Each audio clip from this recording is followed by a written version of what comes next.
លោកឈួនដើមរដ្ឋីនឹងក្រុមការងារបាននាំកូនឈើប្រណិតប្រភេទក្រញូង50ដើមទៅដាំនៅវត្តមុខរាពីឃុំមុខរាក្នុងស្រុករុក្ខគិរីអង្គការដើម្បីការពារអភិរក្សធនធានធម្មជាតិដែលមានលោកឈួងដើមរដ្ឋីជាអគ្គនាយកអង្គការបានដឹកនាំកម្លាំងមន្ត្រីក្រមអង្វាតចូលរួមដាំកូនឈើប្រភេទឈើប្រណិតក្រញូងចំនួន50ដើមដាក់ដាំនៅក្នុងបរិវេណវត្តមុខរាស្ថិតក្នុងភូមិមុខរា2ឃុំមុខរាស្រុករុក្ខគិរីខេត្តបាត់ដំបងកាលពីព្រឹកថ្ងៃសៅរ៍800ខែពិសាឆ្នាំមកមីអត្តស័កពុទ្ធសករាជ2570ត្រូវនៅថ្ងៃទី9ខែឧសភាឆ្នាំ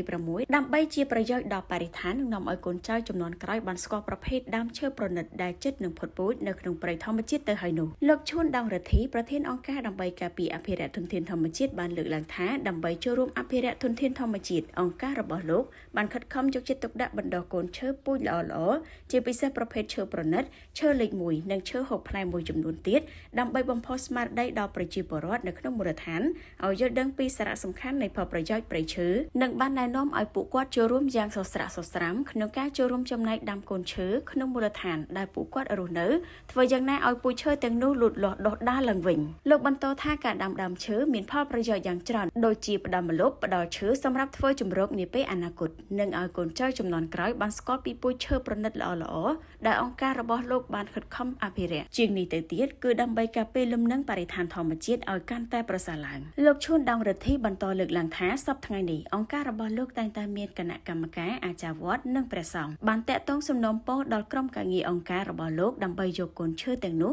ទៅដាក់ដាំនៅតាមទីវត្តអារាមនិងទីសាធារណៈផ្សេងៗយ៉ាងផុលផុសដោយសារតែយើងទាំងអស់គ្នាយល់ឃើញថាព្រៃឈើជាអាយុជីវិតរបស់មនុស្សសត្វសម្រាប់ផ្ដល់ជំរកជាម្លប់និងសោភ័ណភាពជាដើមឡាលោកបានបន្តលើកឡើងថាសប្តាហ៍ថ្ងៃនេះទាំងរូបលោកផ្ទាល់និងសហការីខិតខំបណ្ដុះកូនឈើនិងដាំដុះកូនឈើធ្វើការងារសង្គមដោយពុំមានកម្រៃថវិកាអ្វីនោះទេប៉ុន្តែដោយសារទឹកចិត្តស្រឡាញ់លើវិស័យនេះទើបលោកបំផុសដល់សហការីក្រមអវត្តក៏ដូចជាប្រជាពលរដ្ឋឲ្យចូលរួមយ៉ាងសកម្មក្នុងការដាំដុះកូនឈើទោះបីជាពុំមានថវិកាគ្រប់គ្រាន់សម្រាប់ផ្គត់ផ្គង់ក៏ដោយក៏ពួកគាត់ខិតខំក្នុងការងារនេះដោយភាពអត់ធ្មត់បំផុតជាមួយគ្នានេះលោកឈុំដងរដ្ឋីបានអំពាវនាវក៏ដូចជាសំណូមពរដល់ប្រជាពលរដ្ឋដែលបានយកកូនឈើទៅដាំដុះនៅក្នុងមូលដ្ឋានមេត្តាយកចិត្តទុកដាក់ថែរក្សាឲ្យបានល្អប្រសើរកុំដាក់ដាំចោលដើម្បីឲ្យកូនឈើលូតលាស់បានល្អនិងឆាប់ធំសម្រាប់ជាប្រយោជន៍ដល់មនុស្សជាតិទូទៅ